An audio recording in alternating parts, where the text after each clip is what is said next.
Benim ocağı vardı. Onu 50 ve 100 metre geçtik. Su bulmuyordu.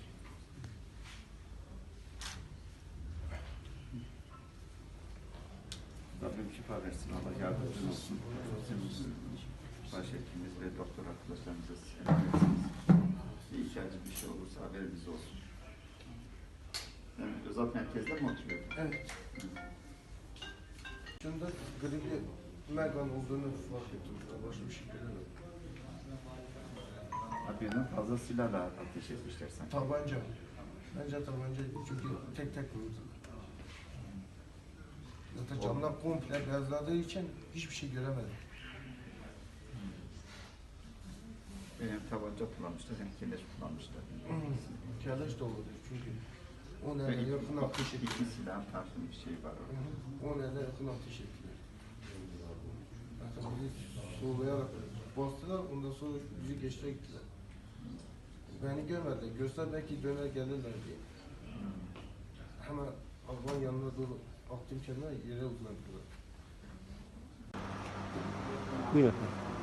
Ayın 8'inde Eğriböre köyümüzde 2 vatandaşımızda Covid testi pozitif çıkması üzerine köyümüz karantinaya alınmıştı.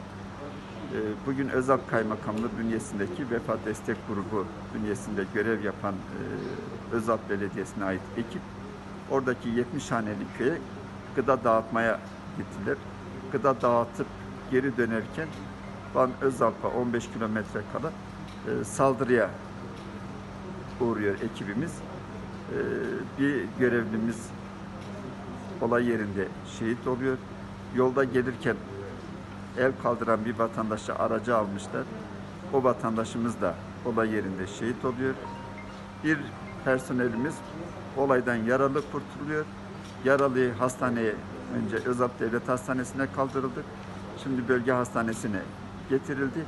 Elhamdülillah sağlık durumu iyi, hayati tehlikesi bulunmamaktadır.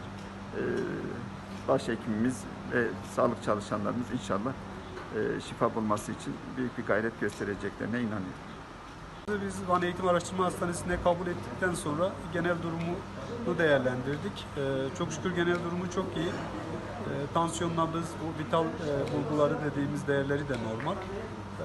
Hayati organlarına herhangi bir zarar, bir hasar gelmemiş. Görüntüleme tetkikleri, kan tetkikleri yapıldı. Genel durumu şu anda çok iyi. Herhangi bir cerrahi girişim de bu aşamada düşünülmüyor. Serviste takip edeceğiz. Servise alıyoruz şu anda yaralımızı.